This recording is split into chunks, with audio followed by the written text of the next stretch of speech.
Bismillahirrahmanirrahim. Assalamualaikum warahmatullahi wabarakatuh. Alhamdulillahirrabbilalamin. Wa bihi nasta'inu ala umuri dunya waddin. Wa ala alihi wa sahbihi ajma'in. Amma ba'du. Yang saya hormati dan juga takdimi dosen pengampu mata kuliah Fikih Kontemporer Dr. Haji Alvan Fatoni MHI, dan juga teman-teman PAI 5B yang saya banggakan. Pada kesempatan kali ini saya pemakalah kelompok 10 ingin mempresentasikan makalah yang berjudul Bunuh Diri dan Etanasia. Di sini ada beberapa sub-sub pembahasan yang saya akan bahas. Yang pertama yaitu bunuh diri. Bunuh diri sendiri yaitu berasal dari kata Latin suicidium, yang berarti membunuh diri sendiri. Itu tindakan sengaja yang menyebabkan kematian diri sendiri, seringkali dilakukan akibat putus asa, perjudian, obat-obatan, dan lain sebagainya. Di sini ada bermacam-macam metode. Yang paling sering digunakan untuk bunuh diri terkait itu di negaranya masing-masing. Seperti halnya itu negara Indonesia, bunuh dirinya itu gimana? Entah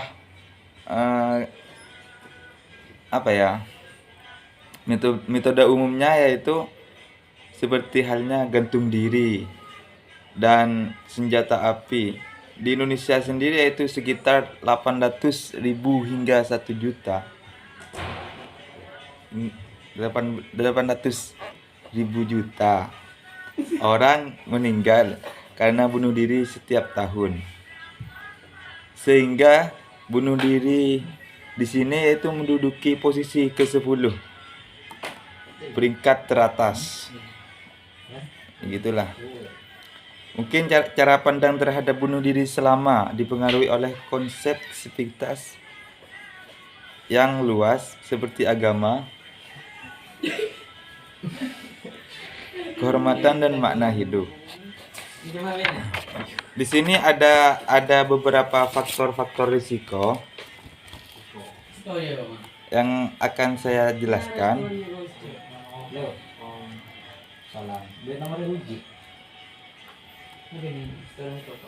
Faktor-faktor yang mempengaruhi risiko bunuh diri antara lain yaitu gangguan jiwa ataupun penyalahgunaan,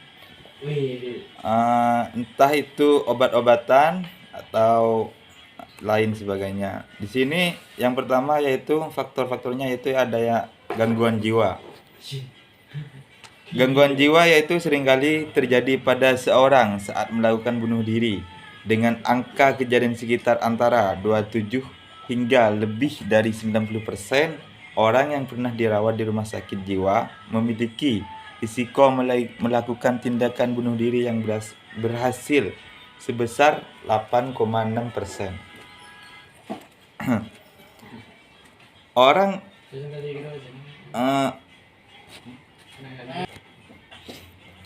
Gangguan jiwa itu disebabkan yaitu karena depresi ataupun itu kalah dalam permainan, entah itu judi, entah lain semacamnya.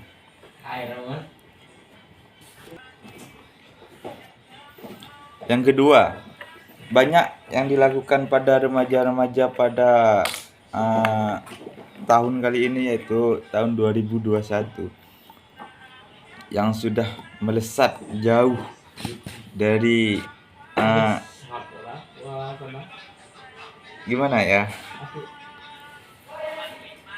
Di sini faktor yang kedua yaitu penggunaan obat. Untuk penggunaan obat di sini yaitu berkaitan dengan gangguan kesehatan saat melakukan bunuh diri. Kebanyakan orang berada dalam pengaruh obat yang bersifat sedatif hipnotif, misalnya alkohol atau benzodiazepin. Dengan adanya alkoholisme pada sekitar 15% sampai 61% kasus penyalahgunaan kokain dan metamfetamin memiliki korelasi besar terhadap bunuh diri. Penyalahgunaan obat sendiri di sini bukan penyalahgunaan sih bahasa anunya, tapi memang digunakan untuk menghilangkan rasa stres kah, entah itu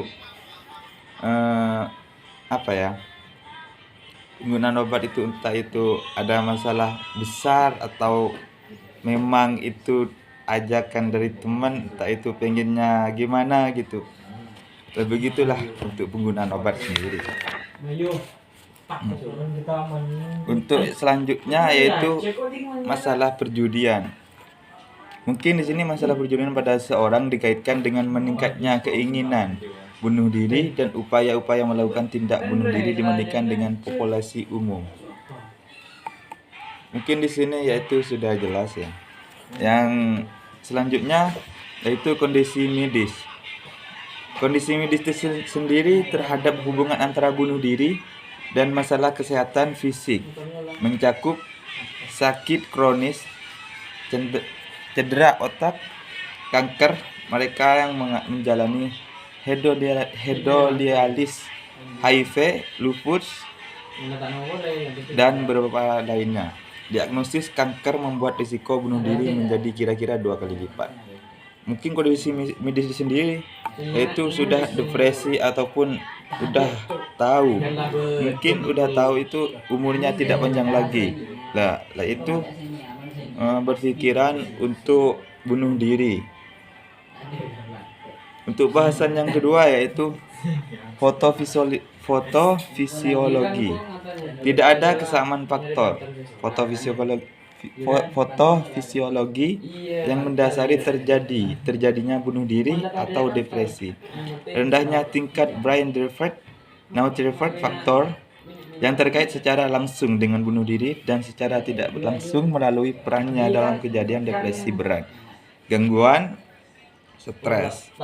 Nah, di sini sudah dijelaskan dari awal itu sudah dijelaskan bahwasanya itu bunuh diri itu banyak macamnya.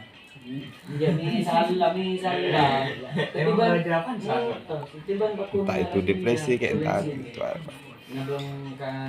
Untuk cara mencegahnya, di sini ada pencegahan bunuh diri merupakan istilah digunakan untuk upaya kolektif guna mengurangi insiden bunuh diri melalui tindakan pencegahan, mengurangi akses ke metode tertentu seperti senjata api atau racun atau mengurangi risikonya.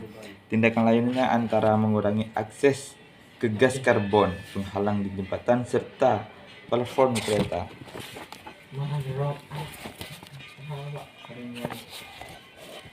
Di sini yang terakhir, sudut pandang agama. Di sini di sebagian besar untuk Kristenan, bunuh diri dianggap dosa didasarkan terutama bukan hanya itu Kristen saja yang dosa itu untuk bunuh diri. Dalam Islam sendiri itu di bawah segala di garis bawahi itu bunuh diri itu adalah dosa berat ataupun dosa besar.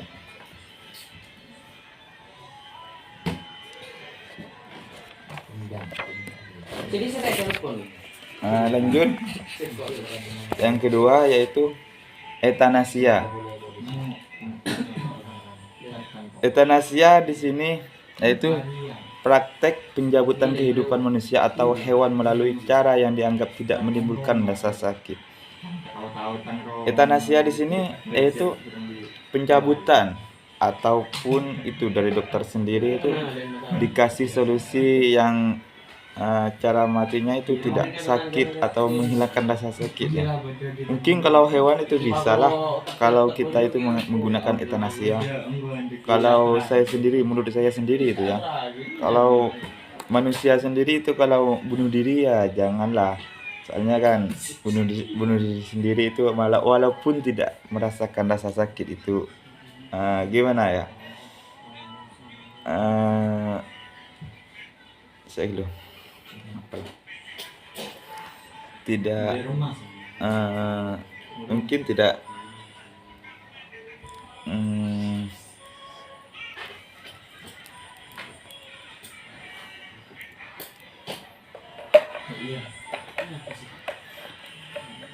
tidak baiklah bagi keluarga gitu ya.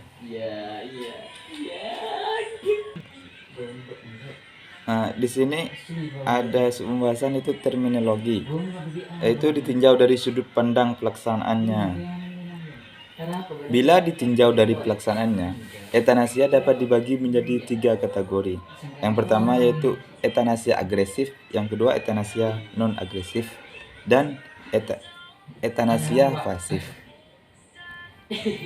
Yang pertama etanasia agresif, yaitu disebut juga aktif.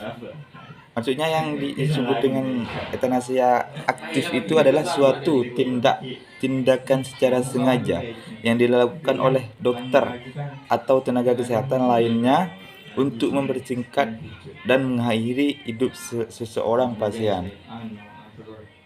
Yang dimaksud dengan etanasia aktif itu mungkin dokternya sudah bosan lah untuk kepada pasiennya, itu udah bertahun-tahun, berpuluh-puluh tahun itu hidupnya sudah gimana gitu. Nah, dokter itu menyuntikkan racun atau entah itu apa kayak obat kayak gitu. Yang kedua yaitu etanasia non agresif. Kadang juga disebut etanasia otomatis, digolongkan sebagai etanasia negatif, yaitu kondisi di mana seorang pasien menolak secara tegas dan dengan sadar untuk menerima perawatan medis meskipun mengetahui bahwa penolakannya akan memperpendek atau mengakhiri hidupnya tersebut. Secara resmi dengan membuat sebuah pernyataan tertulis tangan, etanasia non agresif pada dasarnya adalah suatu praktek etanasia pasif atas permintaan pasien yang bersangkutan. Di sini mungkin etanasia non agresif ini di sini yaitu meminta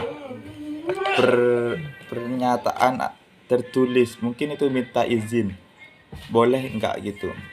Sebetulnya itu kalau udah ya tidak bisa hidup panjang gitulah, itu ditanyakan sampean itu mau lanjut hidup atau gimana gitu kan. Nah, begitu. Coba mau Google, Pak.